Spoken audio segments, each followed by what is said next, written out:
मित्रांनो, आज आपण आलो आहोत नवीन हळद लागवड कशी करायची आणि सध्या वातावरण जे आहे तर हळद लागवडीचं वातावरण तयार झालेलं आहे. तर आता हळद लागवड कशा प्रकारे करायची आणि आता दिवस हळद लागवडीचे आले का हे आता आपल्याला बघायचं आहे. तर आता कशा प्रकारे हळद लागवड करायची, तर ही जमीन मध्यम स्वरूपाची आहे. तर मध्यम स्वरूपाच्या जमिनीमध्ये 4.5 फुटाची बेड घ्यायची आणि भारी जमीन असेल तर 5 फुटाची घ्यायची. अशा प्रकारे आपण इथं हळद लागवड करू शकता. परंतु इथं झालं का, कारण इथं जमीन साधारणतः मध्यम स्वरूपाची आहे, परंतु बेड 4 फुटाचे आलेले आहेत. पण 4 फुटाचे बेड आले तर आपल्याला करायचं काय आणि कोणती काळजी घ्यायची. तर आपल्याला 4 फूट जरी बेड आले आपल्याला, तरी आता आपण इथं काय केलं, 4 फुटाची इथं बेड आली आहे. आता इथं हे बघा 4 फुटाचे बेड आहे. हे बघा 48 इंच, बारचोक 48. तर 4 फुटाचे बेड आले. तर आपण काय केलं, इथे 4 फुटाचे बेड पाडले. बेड पाडल्यानंतर इथला माथा जो आहे हा सपाट केला आपण आणि हा सपाट केल्यानंतर इथं आपण ड्रीप अंथरून घेतलं आणि ड्रीप अंथरल्यानंतर आता ह्या 2 लाईन किती घ्यायच्या. तर सर्वात महत्त्वाचं आपल्या बेडवर अवलंबून असते की आपण 2 लाईन किती घ्यायच्या. तर 5 फुटाचा बेड जर असेल तर आपण 1.25 फुटापर्यंत घेऊ शकता आणि जर आपला 4 फुटाचा बेड असेल तर 1 फुटाचा घेऊ शकता आणि 4.5 फुटाचा बेड असला तरी 1 फुटाची लाईन घ्यायची. तर 2 काकऱ्या आपण इथं पाडलेल्या आहेत. परंतु इथं चूक कोणती झाली, तर सर्वात महत्त्वाची चूक कोणती झाली, तर इथं ज्यावेळेस काकऱ्या पाडतो आपण त्यावेळेस त्याच्यावर दगड ठेवायचा.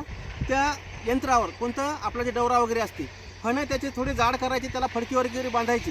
कारण ही नाली खोल पडल्या पाहिजे, कारण त्याचा वरम असा बाजूला पडला पाहिजे. आणि खोल नाली असली म्हणजे आपल्याला हळद लावायला एकदम सोपं जाते आणि हळद खोल जाते. आणि खोल हळद गेल्यानंतर आपण ते अशा प्रकारे आपण झाकून ठेवू शकता. याच्यावर मातीचा भरपूर येऊ शकते. तर अशा प्रकारे करा. आणि तिसरी गोष्ट महत्त्वाची म्हणजे हळदीच्या काकऱ्या पडल्यावर लगेच त्याला खतं वगैरे टाकून द्या. त्या नाल्यामध्ये खतं बरोबर पडतात. तर त्यामध्ये बेसल डोस कोणता द्यायचा, तर तुमच्याकडे सिंगल सुपर फॉस्फेट असेल तर 4 गोण्या सिंगल सुपर फॉस्फेट 1 एकरसाठी सोबत 1 गोणी पोटॅश घ्यायचं, बाकी काही घ्यायचं नाही.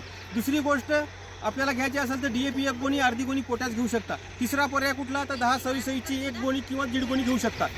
तर अशा प्रकारे पोटॅशयुक्त खतं असलेले आपण इथं किंवा नसले तरी त्यात पोटॅश मिसळू शकतात. तर असे खतं घ्यायचे. तसं बेसल डोसची गरज नसते. परंतु आपण जे हळद लावतो ती निघायला 20-25 दिवस लागतात. त्याच्यानंतर त्याला मुळे यायला सुरुवात होते, तेव्हापासून खताची मात्रा आवश्यक असते. तर त्यासाठी अशा प्रकारे खताचे व्यवस्थापन करू शकता. बीज प्रक्रियेमध्ये आपण काय करायचं, 200 लिटरचं बॅरल घ्यायचं. 200 लिटरच्या बॅरलमध्ये अर्धा किलो क्लोरोपायरिफॉस आणि साप पावडर अर्धा लिटर क्लोरोपायरिफॉस, साप पावडर अर्धा किलो, अशा प्रकारे चांगल्या प्रकारे मिक्स करायचं. आणि त्याच्यामध्ये आपण एक दुर्ड्या घ्यायच्या किंवा टोपले घ्यायचे, त्याला छिद्र असले पाहिजे.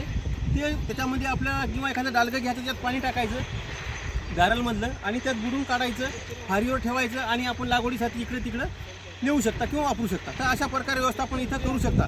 परंतु आत्ता जर तुम्ही हळदीचं वातावरण लागवडीचं आहे का, तर खरोखर आत्ता हळद लागवडीचं वातावरण सुरू झालेलं आहे. कारण वातावरणामध्ये आपल्याला 12च्या पुढे साधारण टेम्परेचर वाटते, परंतु ढगाळ वातावरणामुळं आपल्याला इथं सावली पडलेली दिसते. आणि सावली पडल्यामुळं कसं आहे, थोडीशी हवा पण आहे आता वातावरणामध्ये. त्यामुळं आता आपण हळद लावू शकता.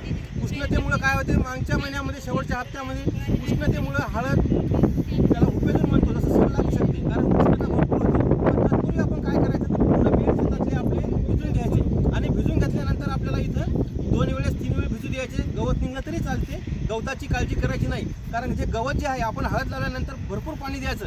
गवत साधारण 9 इंच 10 इंच होऊ द्या, त्याच्यावर आपण राऊंड अप फवारू शकता. हळद 1-2 झाडं 5 झाडं किंवा 5% अशी निघली त्यावेळेस राऊंड अप फवारून टाकायचं. त्याच्यामुळे सगळं गवत मरून जाते.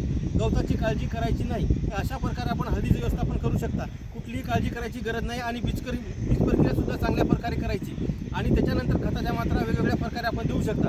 आणि हळद लागवडीनंतर पुन्हा आपण काय करायचं, पुन्हा रोटावेटर आपलं बेडमेकर बनवायचं आणि बेडमेकर बनवून पुन्हा आपण त्याच्यावर माती चढून घ्यायची. आणि माती चढून घेतल्यानंतर आपण जी लागवड करताना जी बेड डगरतात ती पूर्ण बेड जे आहे ते पूर्ण आपल्याला त्याच्यावर भर पडून भेटेल आणि हळद आपली पूर्ण झाकल्या जाईल. तर अशा प्रकारे आपण संपूर्ण व्यवस्थापन इथं हळदीचं लागवडीचं करू शकता. आणि सध्या हळद लावण्याचा जो सीझन आहे हा लवकरात लवकर आटपून घ्या. 7 जूनच्या आत जर लावली तर एकदम चांगल्या प्रकारे, किंवा ज्या भागात जास्त उष्णता असेल तर त्यांनी थोडं उशिरा लावली तरी चालते. परंतु हळद आता आपण लावू शकता. वातावरणात थंडावा निर्माण झाला, गारवा निर्माण झाला, हवा चांगली थंडी सुटायली, सावली पण आहे, त्यामुळं हळद सडत नाही, बिनधास्त लावू शकता. परंतु बेड पूर्ण 2-3 वेळ भिजून घ्या, थंड होऊ द्या, नंतर त्याची वाफ जाऊ द्या, नंतर तुम्ही लागवड करू शकता.